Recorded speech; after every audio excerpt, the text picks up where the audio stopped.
And actually, if you read chapter 5 closely, you see that it's questionable. Did Rosa expect to see Judith or Henry when she got there? And I think she expected really to see Henry. But of course, he's gone by then, right? Yeah, according to Rosa, or maybe it's Mr. Compson, I can't remember who relays the fact that Henry just kind of ran into the room where Clytie and Judith are sewing the scraps together for Judith's wedding gown.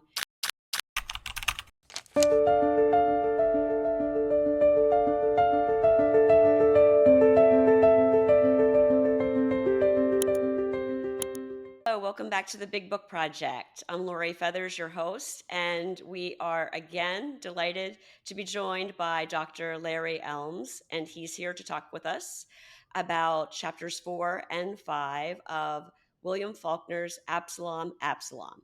Welcome back, Larry. Oh, it's good to be here. Thank you, Lori, very much. You are back by popular demand. I got a lot of great comments about um, our first video discussion, and there is, oh my goodness, so much going on in these two chapters of this novel.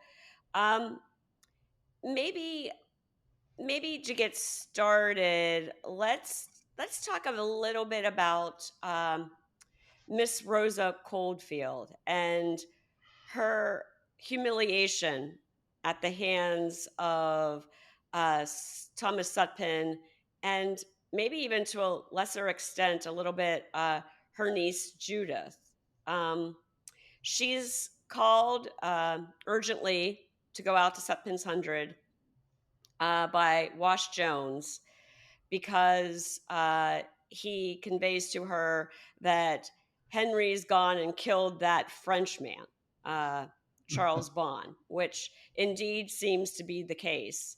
But when Rosa arrives at Sutpen's Hundred, uh, she finds Judith kind of barring the door to the room where we presume Charles Bond is either dead or dying. So, do you want to kind of maybe talk about that a little bit in terms of how we got to this point where Henry thinks that the only thing that he can do is murder Charles Bond, someone that he's been very close with.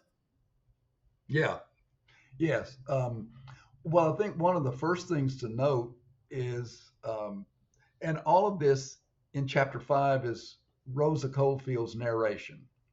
Every word of it, as I mentioned last time we were talking, is in italics. And the publisher had wanted to remove those because it, you know, makes it more complicated to print. And Faulkner forbade it. He insisted that it be in italics the way it is, all the way until the end of that chapter. And just the last couple of paragraphs, is comes out of that italics. But the first thing to notice is that this chapter starts with Rosa's words, and it relates how she got to Sutpen's Hundred from hearing Wash Jones yell in front of her house, and that was the last thing that we saw in chapter 4, right? This Heir you, Rosie Coldfield. Um, how they got there is in a buggy that Wash Jones has uh, is being pulled by a mule that Wash Jones has borrowed. Remember, this is at the end of the war, and so how far is it to Sutpen's Hundred from Jefferson? 12 12, miles. 12 miles. They think about this. That mule never breaks a walk. It never trots. It never runs. It walks the whole way, at least according to Rosa. And so think about how long that would take to get to Yeah. go those 12 miles. So whatever Judith is doing, along with Clytie out there at the house, they have quite a bit of time to do it in. So all of that getting there is, I think, important to sort of register the mindset of Rosa as she gets there. And as you were saying, when she does get there, as a matter of fact, Wash Jones stops the buggy. She's sitting beside him, stops the buggy at the gate. And if you can imagine a plantation house, right? So there's the gate, but the house is not right there. They're not just like a front lawn or something. There's some distance between the gate. And this is where Henry and Bond have stopped. And this is where Henry has said, don't pass that gate post. And Bond says, I'm going to cross it. I'm going to pass it. And then that's when he shoots Bond. That's when he supposedly kills Bond. And so then she, at that gate, when Wash is trying to talk to her, about what happened ostensibly, she takes the whip from him and beats the mule into at least a trot to get up to the house from that point. So by the time she actually gets there, she, with that brute, as she calls Wash Jones, she is already, sort of worked up into a fury, getting there. And then when she runs into the house with the rotting steps that almost, got her, but she just hits the sagging, rotting step very lightly and goes on beyond that into the house. And then there is where she meets not Judith, but Clytemnestra. And Clytie is, as she says, I knew it was a Sutpen, right? And she's seen Clytie before. She's known Clytie, as we will learn in this section. But Clytie stops her in a particularly um, harmful way to Rosa, a particularly insulting way to Rosa, and that is to say two things. She calls her by her first name, which, if you're black, right, in that time, you don't do to a white person. And then she puts her hand on her. She stops her with her hand, puts her hand on Rosa's arm, and sort of defies her to break past.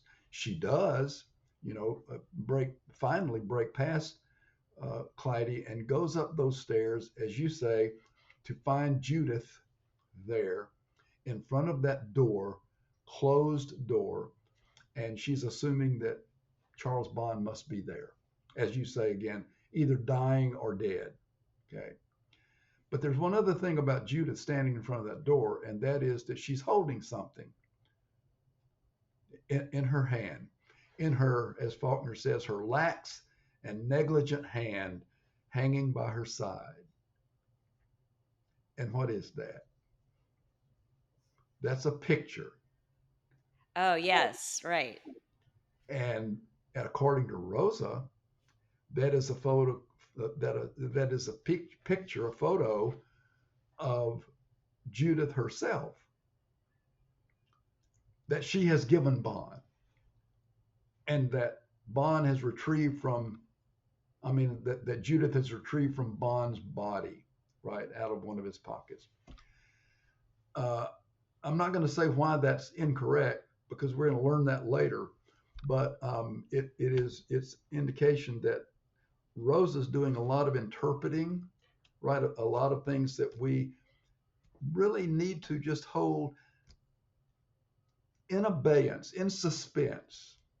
Everything that Rosa says, is to be held in suspense, and it will be verified. Cleon Brooks said about this novel that it's a magnificent detective novel, and I think he's right about that. And of course, a good detective novel holds the final revelation, who done it, as it were, until the very end. And this is kind of what Faulkner does here in this, and he's really great at it, especially in this novel. But he does it in other places as well. Well, you do a good job, Larry, of kind of putting us a little bit in the mind of Rosa Coldfield, because she gets this totally unexpected summons, she takes this very long, arduous trip out to Sutpen's 100, 12 miles with Wash Jones and the starving mule, who's starving presumably in part because, the war is ending and no one's got any food, let alone the poor mule. And she's a tiny woman, we know, Mm-hmm. and she gets stopped by Clytie, and I get the impression Clytie is a robust woman, and she gets insulted there right from the beginning. She runs up the stairs, and you know it, it would be fair to say she's expecting to see a hysterical Judith, if what Wash Jones said is true, and that Henry Dunt killed that Frenchman. um, but and she knows how close Henry and Judith are because she's watched them grow up. She's kind of their contemporary, 4 years younger than Judith. And of course, she knows that Charles Bond was Judith's fiance, but she finds a Judith kind of cool as a cucumber standing outside that door, barring her from entry, but kind of unflappable. Yeah. Yeah. Now, who is it? You mean Rosa's unstoppable? I said, I mean, Judith is unflappable. I think that Rosa would Unflappable. Oh, unflappable. I think yeah. that Rose is expecting to find Judith like, sobbing and just a mess. Yeah. And she's just kind of standing there, uh, you know, kind of calling down to Clytie, set an extra place for dinner. Miss Rose is going to be staying for Yeah. dinner. And then she tells Rosa, I got to go out and talk to Wash Jones about some planks and nails, which has to be one of the best lines ever to talk about your murdered fiance. Yeah. And then we have, when we come into chapter 5, we already have Mr. Compson's account of what passed for a courtship, right? We learn an awful lot in chapter 4 that apparently Mr. Compson has learned from his father, right? And so we carry all that with us into this account, and we learn in chapter 4 that, well, actually, it might be more accurate to say that Henry was courted by Bond rather than Judith was courted by Bond, or that Henry courted Judith rather than Bond courted Judith. What Mr. Compson says, and I think we can trust this, that in those 2 weeks when they were there during the Christmas vacation in 1859, that there was no courtship at all because, you know, Judith wasn't really alone very much, for herself to be courted. And so, I don't know. I guess that account in chapter 4 prepares me for that strange deportment with which Judith greets Rosa, as you were talking about it. She's unflappable. Yeah. She's stoic about the whole thing. And actually, if you read chapter 5 closely, you see that really it's questionable. Did Rosa expect to see Judith or Henry when she got there? And I think she expected really to see Henry. But of course, he's gone by then, right? As we Yeah. I according to Rosa, or maybe it's Mr. Compson. I can't remember who relays the the fact that Henry just kind of ran into the room where Clytie and Judith are sewing the scraps together for Judith's wedding gown, and he kind of says, "I've killed him," and then just flees. Yes, yes. And that is, so now, and she says, and then he says to his sister, now you can't marry him, right? Because he's dead, right? And so we've learned an awful lot. I love chapter 4 because of Mr. Compton's imagination. He imagines that time when Bond and Henry are in New Orleans and all that he sees and all that Bond tells Henry about what he sees. But it's all from Mr. Compton's imagination. You know, Yeah. I think it's quite a melodramatic element. The fact that Henry gives Charles Bond as much time, like 11 o'clock and 59 seconds, but he's not going to allow Charles Bond to again enter Sutpen's Hundred without first renouncing his other wife, the Octoroon, yes. in New Orleans. And because part of me is like, well, this is kind of weird. Why didn't Henry just like pretend that, that Bond, friendly fire, or some kind of military accident? They're fighting Sure. together for 4 years, but I think it must still be that sense that Henry, I don't know, do you think he expects the renunciation of the marriage by Bond, or he just wants to give his friend like every single last second to do that I out think of he does. hope? I think he does want to give him every last second, but I think also that he believes in his heart, anyway, that Bond's not going to renounce. His other affiliation, the affiliation with the Octoroon mistress, and not only that, but the baby with the child, right? That Right. is his child. So, I think maybe a good way to get a handle on this is just to remind ourselves every once in a while, what is it that we actually know? What are the facts that we know? And Rosa herself says she never laid eyes on Bond, not the first time ever. Because when, in that first occasion, when, excuse me, when they go, when they leave the university in Oxford and go to and they're going to go to the boat so that Charles can go on down to New Orleans. They stop in Jefferson and go and visit. They want to visit Rosa, but she's not home. That's the closest she ever gets to seeing Charles Bond. So we don't know, as she says, we don't know very many of the details, but I think we can't we, with confidence say that Bond was killed, that Henry killed him, and beyond that, not a whole lot at this point.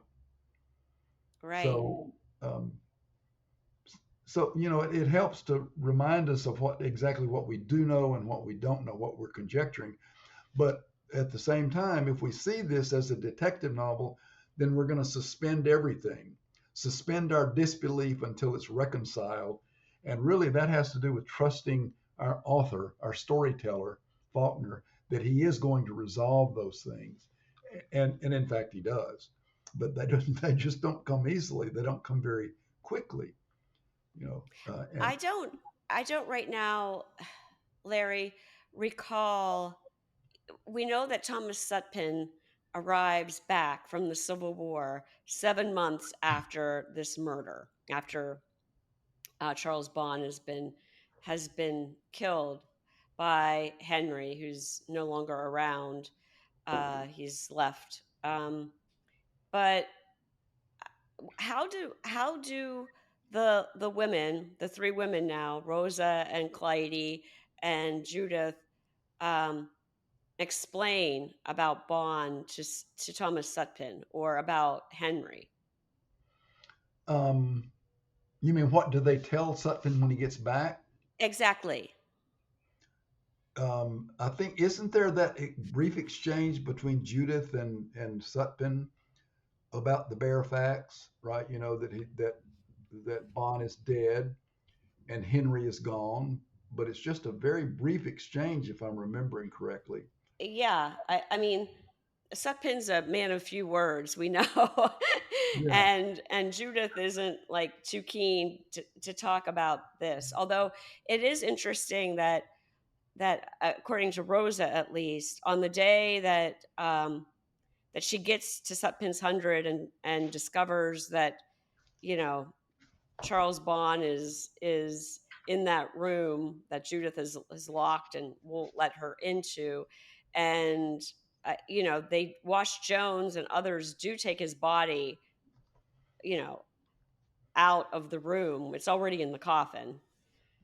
Um, which they build just outside the window, right? So they can hear the hammering and the nailing and everything. And it's so resonant of As I Lie Dying, right? Where where the exactly, mother is like dying and she can hear the son like right outside her window making the coffin. It's um yeah, it's a that's similar scene. well, I mean, Um yeah. This little exchange when he gets back is on page 127 in my book, and you're okay. using the same one. Um, the the 7 months is mentioned about 6 or 7 lines from the bottom of the page, and then it took me just 3 months. This is Rosa. Remember, Rosa's out there living with them now because, and why is she out there? See, this is another one of those details that we need to take note of. First of all, because Judith or Ellen has made a request of her before she died in 1840. When is it? 43. And what is that request?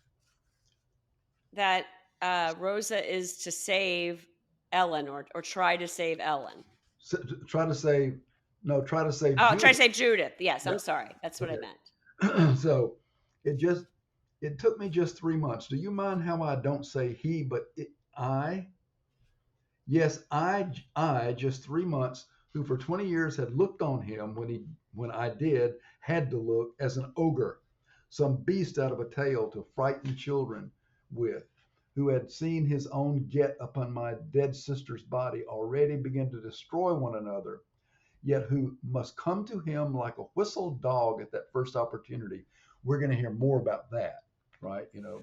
That noon when he who had been seeing me for 20 years should first raise his head and pause and look at me.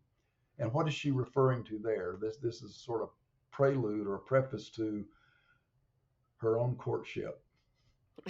If we can call it a courtship, Larry, but yeah, it's this eerie kind of feeling that I got as a reader that uh-oh, Sutpen is noticing her and now she's in his targets, right? Yeah, Like and it turns out she is for a time at least.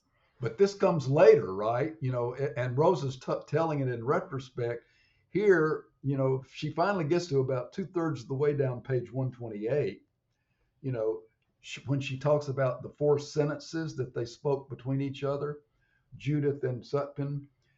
Um, and look at those 2 pages. Back off and looking at them. It's just 2 paragraphs. So it's not a very inviting page to look at. But there's this running thing. Rosa just is talking the whole time. Every once in a while, Quentin says something like "gnome," which is Southern for "no ma'am" or "yes'm," But that's it. So here, see if you can find me. Um, within which they spoke four sentences of simple, direct words beneath, above which I felt that same rapport of communal blood which I had sensed that day while Clytie held me from the stairs. And this is the exchange. Henry's not, no, he's not here. Ah, and yes, Henry killed him and then burst into tears. Those are the first tears that she sheds 7 months after Bond is dead and her brother is gone. Okay. So, but then after that is when we begin to learn. I don't know. what how are we to take Rosa? What do you think about how are we to regard Rosa as important to the novel? You know, we're we really need to understand her in order to comprehend what Faulkner's giving us here somehow. Well, she seems to be the only real witness that we've met so far. I mean, she certainly has more firsthand information than Mr. Compson, right? In terms of relating the story to Quentin, because as you've said, Mr. Compson is conveying information secondhand that he got from his own father, Yeah, General Compson. But yeah, Rosa has seen a lot, presumably knows a lot of these facts, but she's she's also emotionally invested in this whole story. She's in some ways too close to it because of the promise that um, Ellen kind of forced from her, because of the humiliation that she suffered at the hands of Sutpen. But she might know more than anyone that's still alive that can tell Quentin about this stuff, but she's missing big chunks of information and detail, I think. yeah, yeah, yeah. And there seems to be something important about Rosa in terms of understanding the whole saga of Sutpen and and his innocence and what happens to him, his own end. And it evokes for me the sense of the old sense of the Greek tragedy, right? That always had to do, according to Aristotle, with the great houses, right? And so it's not just a single tragic hero, although we could talk about whether Sutpen is a tragic hero or not. But it is that we understand the milieu. In other words, the fate of the tragic hero is not just his alone. What happens to him affects large swaths of people and time and culture and everything like that. So his not understanding anything about the South, this is what his innocence is all about, right? I mean, he just doesn't understand anything. Is really reflected, I think, in the way his relationship, if you can call it that, develops with Rosa. So what does he do? What is that courtship, so called, as she calls it mockingly? She, Yeah, well, he has I guess they're taken in into kind of a habitual sitting around after dinner. I can almost see the setting, with a couple of candles, because everything is very um, dilapidated. One of the things that Clytie and Rosa and Judith talk about before Thomas Sutpen returns is this Herculean task that they know he's going to take on. They never doubt he's coming back. That he, yeah, like, it doesn't seem to enter their mind that he could have possibly been slain during the war, but that he's going to come back, and this place is a wreck because it hasn't been maintained or kept up. And so he's gonna rebuild, just like he kind of built with his own will, the Sutpen's 100 from the very beginning. He's gonna rebuild it again and make it like it was. And so when he comes back, they're sitting after dinner, they're talking, and Sutpen just basically gets up and tells Ellen to take the ring off of her finger, that I guess is the maybe the wedding ring that Ellen had hmm from Sutpen, and give it to Rosa, and just kind of, as I'm recalling, just kind of very categorically says we're going to be married, and there's really like no discussion, let alone um, are you happy? Congratulations. It's just kind of like this is what's going to happen, and Rosa just takes it. Yes. She just Yes. accepts it. She accepts it. So here, here's the extent of his romancing of Rosa. This is on page 132, at that paragraph break almost. You may think, and this is Sutpen to Rosa. You may think I made your sister Ellen no very good husband. You probably do think so. But even if you will not discount the fact that I am older now, I believe I can promise that I shall do no worse, or at least for you. That was my courtship. That minute's exchanged look in a kitchen garden, that hand upon my head, in his daughter's bedroom, a ukase, which is a kind of like an edict, a decree, a serene and florid boast, like a sentence, and so forth. And she goes on and on. So this is the just those words. How can one? I mean, you think about the tradition of courtship, especially in the South, right? It is a wonderfully prolonged, usually affair and all this kind of stuff, and all this is reduced into this one sentence that he tells her: "I'll at least do no worse for you than I did for your sister." Right?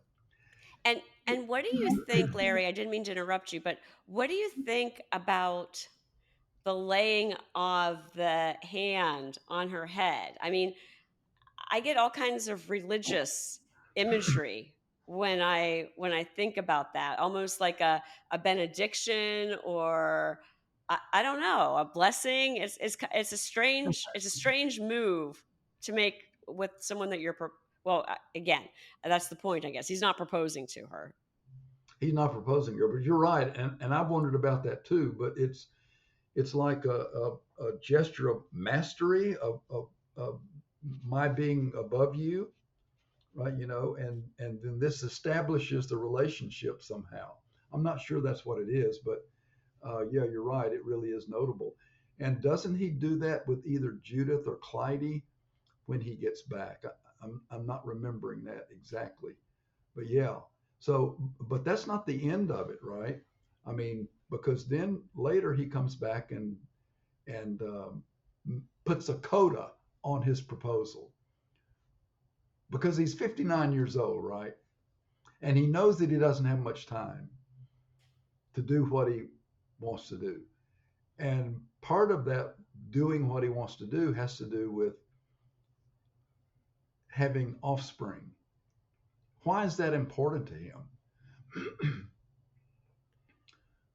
Well, obviously he wants a male heir. I'm sure they all did back then, but because that's the way inheritances worked. But I also took special note, and I don't know, I'm not sure I understand the significance of this, Larry, but this this change of mind apparently that Sutpen has about marrying Rosa. Um, that Faulkner makes a point, or Rosa does, of saying that it happens on the same day that he learns exactly how much of Sutpen's 100 he is going to be able to retain.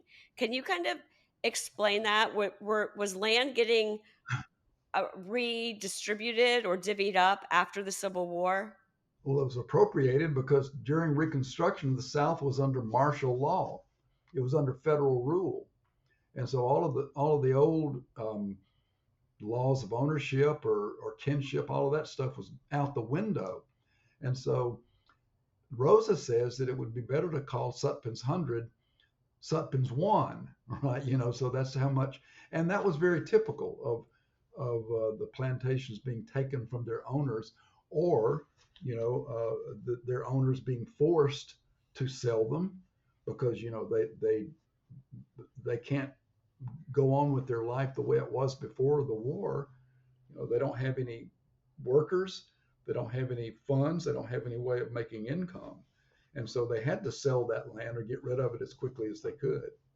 So how might that news have come to Sutpen? Would he have had to like go down to the courthouse and file papers to retain part of his property? Would he have just gotten like something in the mail from the state government or Washington D.C. or something telling him like this is the way it is now because you guys lost? I'm not sure. I'm not sure of that, but something along those lines maybe. But in the Sound and the Fury, we have a sense of the or the Compson holdings, which was once its own plantation, being chopped up and pieced off, and little bits sold here and a little bit sold there, until that last parcel, which is sold to make a golf course so that Quentin can go to Harvard, right? So, but I'm not sure in detail how that land appropriation was made. But that's a good question. We do But know but that. what then is the significance though of he chooses that day to tell Rosa that he's changed his mind and to send her back to town. Apparently, for me anyway, the way it hit me was that he knows he's at least going to have enough land to pursue his design. In other words, he's not going to be completely without land. And I don't think Rosa knows how much land he's going to get, right? Or going to be able to retain. But as a matter of fact, that is a conjecture on her part that that's why he did it then there. So if I remember correctly. Yeah, and I'm following what you're saying about the fact that he needs heirs. Sutpen does, Yeah. but there's no reason I don't think, unless I've totally missed something, that we have cause to believe that Rosa's barren. Couldn't she birth him some children? How old is she? She was born in 1845, and this is 1866. Okay. So she's young. She's very young. Yes. Yes. Sutpen himself is 59 when he comes back. So and that's another thing. The urgency in Sutpen is that he may not have generative power very much longer. So Yeah, that's but I guess I'm still confounded though, and maybe we'll understand or read about his reasoning later on, but why he would throw Rosa, apparently compliant Rosa, over for a 14-year-old Wash Jones's okay. granddaughter. Okay, so here's where the detective novel comes in. It has to do with the final step of his courtship of Rosa. And this is on page 134. Page 130, page 134, 135. Um,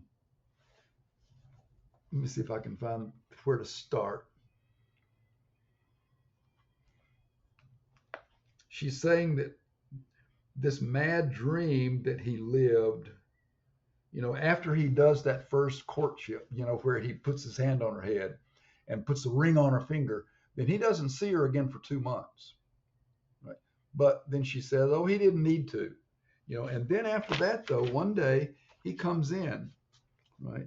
And then uh, elliptically, she describes this on page 134, about 6 or 7 lines down, because I will do him this credit.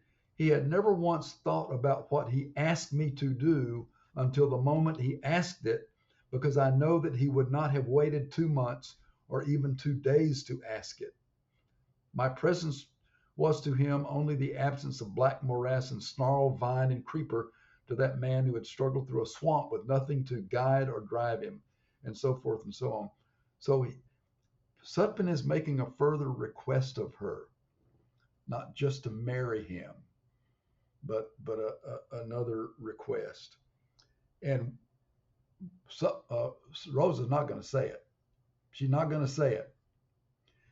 But it is so outrageous that down at the bottom of the page, let me see if I can. Okay, about 8 lines down, since surely there is something in madness. And she says he's mad. Even the demoniac, which Satan flees, aghast at his own handiwork, and which God looks on in pity, some spark, some crumb to leaven and redeem that articulated flesh, that speech, sight, hearing, taste, and being which we will call human man. But no matter.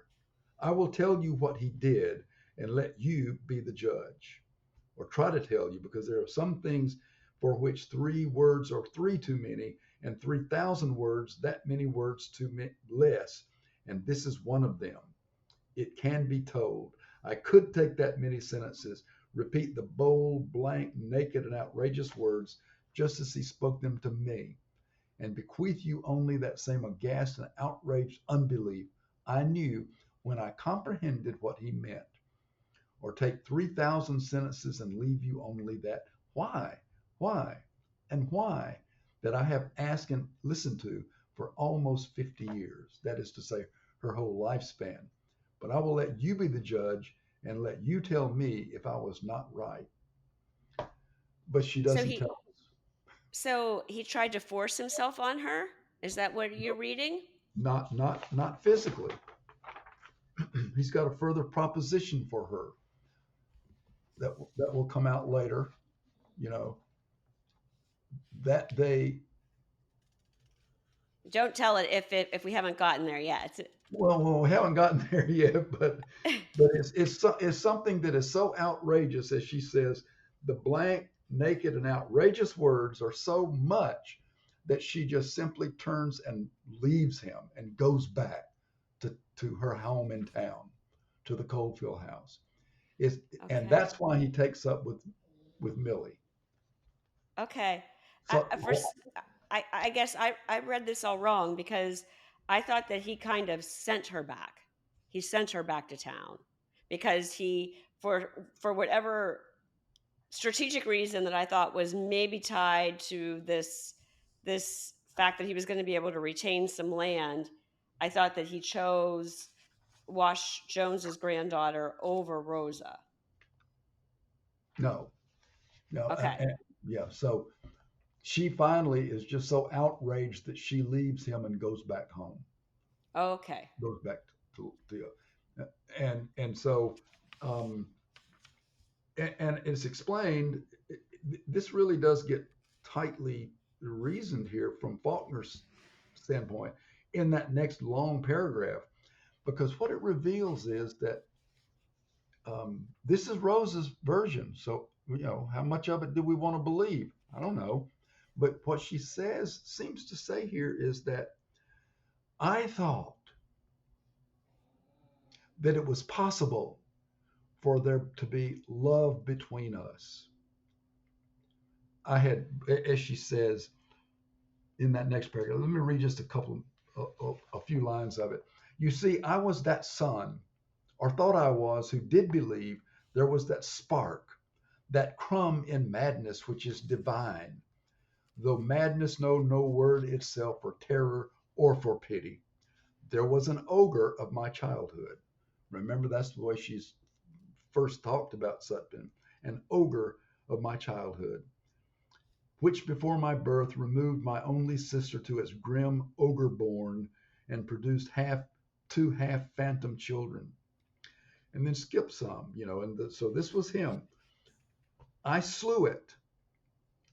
This is toward the right hand side of the page. Do you see where I am? I slew it because the body, the blood, the memory which that ogre had dwelt in returned 5 years later after the war, held out its hand and said, come, as you might say it to a dog. And I came. Yes, the body, the face, with the right name and memory, even the correct remembering of what and whom it had left behind and returned to, but not the ogre. Villain true enough, but a mortal fallible one less to evoke fear than pity, but no ogre. And she repeats that as that you go down the page. He wasn't an ogre, no longer an ogre. And then she says, I was that son I was to be that son in his world, right? And there at the very bottom of the page, about 5 lines from the bottom, who did this mid sentence, of course, who did believe there was that magic in unkin blood, which we call by the pallid name of love, that could be, might be, son for him, though I was the youngest, weakest, where Judith and Clytie both would cast no shadow.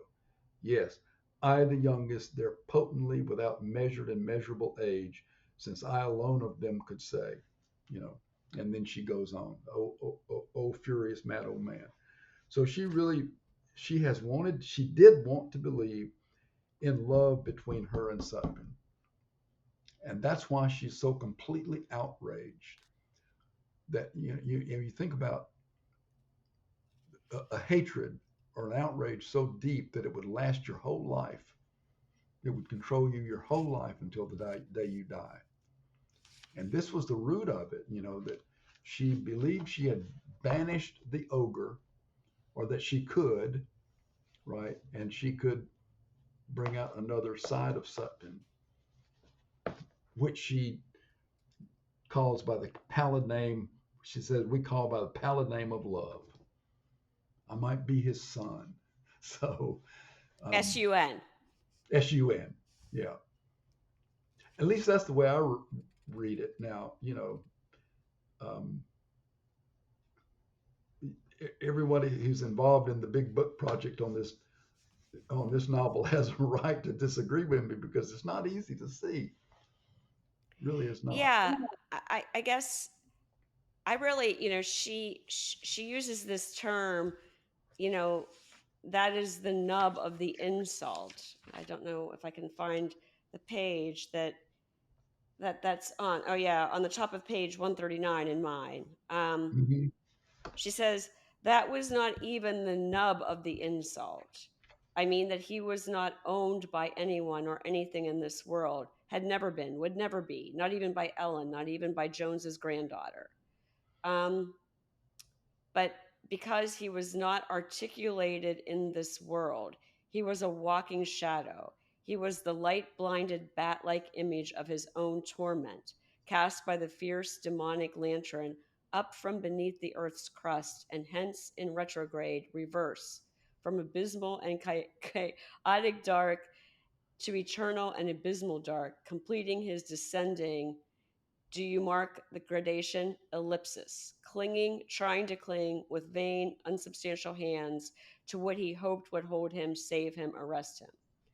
Um, yeah, I really just thought that Rose's humiliation was this betrayal that she felt, that he selected this squatter's granddaughter over someone with her pedigree. Okay. But obviously there's something else there that I'm hoping we'll get a little bit more detail on. Well, we might later, but one other thing on this point, and then for now anyway, maybe that'll kind of give us some suspense to hold on to. This is back on page 136. She's recalling the day when, toward the second line there, and then one afternoon, he hasn't seen her for 2 months, and then on one afternoon, skip a few uh, lines, he returned to the house and called me, shouting from the back gallery until I came down. And then skip on down, called, shouted for me until I came down. So he's still on his horse. And she's in the house and he's yelling at her. Um, he had not even waited to tether his horse. He stood with the reins over his arms and no hand on my head now. And this is as close as she's going to get to saying exactly what it was, and spoke the bald, outrageous words exactly as if he were consulting with Jones or some other man about a bitch dog or a cow or mare. Okay. I think I might get that now. What has he proposed to her from his horse, calling her downstairs from upstairs, and he's still sitting his horse. I'm assuming that this means that he's like called to her to see whether this would be a productive time for them to have sexual relations. Is that where we're going here? Yeah, and well, okay, good. I'm glad you said it. That's exactly right. Exactly. And then, and then so if she, and as she likely will get pregnant and has a boy, then they can get married, right? Okay. But he doesn't have time enough to, you know, do anything long term unless he can be assured of it. So we need to get busy with this now, he's saying. Okay. So, so all of that hope of bringing love into his life and Sutpen's hundred and into their relationship is just, even with those bald, outrageous words, just go up in smoke. She's just a womb for him. She's what? I said she's just a womb for him, Yes, for that's right. his Yes, male child. that's a good way to say it. Yeah, right, exactly. And looking back, you have to sort of say that's what Ellen was to him. Yeah, There true. was never any evidence of love there. Right. Right. Why do you think well, I guess we'll get to this too, but the what this issue that you've raised and this light bulb that you've turned on for me, um he's so obsessed with the male heir, right? And is it the fact that he has kind of written Henry off because uh, Henry has kind of given up the inheritance to go off with Bond? I mean, I don't know that we ever get like a dialogue, an argument about between Sutpen and Henry about, okay, you don't believe me about Bond, son. Well, then get out of here, and I'm disinheriting you. Like that doesn't never seems to happen, right? So No, it's just that Henry gets insulted and kind of says, "I'm giving, goodbye to all this. You can all just go fly a kite. I'm leaving. I yeah, don't need any of this." yeah, yeah, yeah. Well, you bring up another great point about this book because Mr. Compson reports that confrontation between Henry and his father on Christmas in 1860, right? Just before the war starts in 1861. April is when Fort Sumter happened in 1861. And so all we know is that they had this knockdown, drag out, and at the end of it, Henry then goes with Bond, gets on their horses, and goes to New Orleans, heads to New Orleans. Okay. But we don't know what Mr. Compson doesn't know at this point. Does Mr. Compson, for example, know the essential things about Bond and the octoroon mistress, and the baby, right? That sort of turns the light on for over all of it. And what am I talking about? Does he know, for example? And see, here I'm kind of at an impasse of should I do you reveal things, or do you wait until they happen as you read? Um, is there any relation between Bond and Sutpen? And we learn Yeah, that. well, I think that's what we don't know right now. Um, Yes, that's right. And we're and gonna go ahead. well, and also, what about what about Bond's own racial essentials? His background. Is he white Right. or We don't know that either. I mean, we know that his wife is not 100% white. no? She's an octoroon mistress, right? You know, and how Mr. Compton knows all that stuff about New Orleans Anybody who's been to New Orleans and walked down some of those side streets knows that really is authentic stuff. And Faulkner loved New Orleans, and he lived there for several months, and so he got to know the place. But all of that happens there. Um, so it does, and it comes out little by little, in that detective story kind of way. But Mr. Thompson doesn't know all that. Right, right. Well, maybe we'll close with the smoking gun that we do have at the end of chapter 5, Yes, that's right. um, where, Rose is going on and on and on, blah, blah, blah, blah, blah, with, this trauma. Um, but, and we see on page 40, but Quentin like stops listening a bit to Rosa. Um, because she says something and that like catches him to the quick, and um, she says there's something in that house, and he responds, in that house, well, it's Clytie, don't she? And Rosa responds, no, something living in it, hidden in it. It has been out there for 4 years, living hidden in that house. It's quite creepy. It is. Absolutely. And you can see why Faulkner first wanted to call this novel Dark House, is about that house. But yeah, and so since 1905, something's been out there because it's 1909 now, in the present. So yeah, so more mystery as we finish chapter 5. Yeah.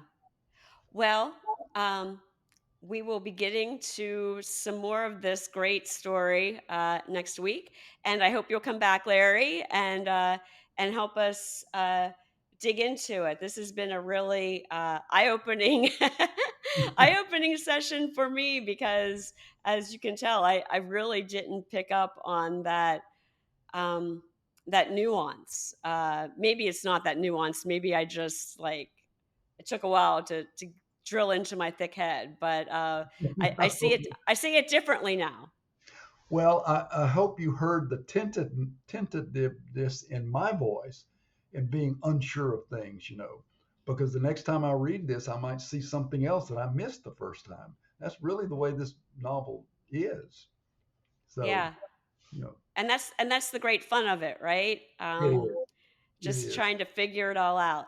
All right, Larry. Till next week. Thank you. Thank you. Bye bye.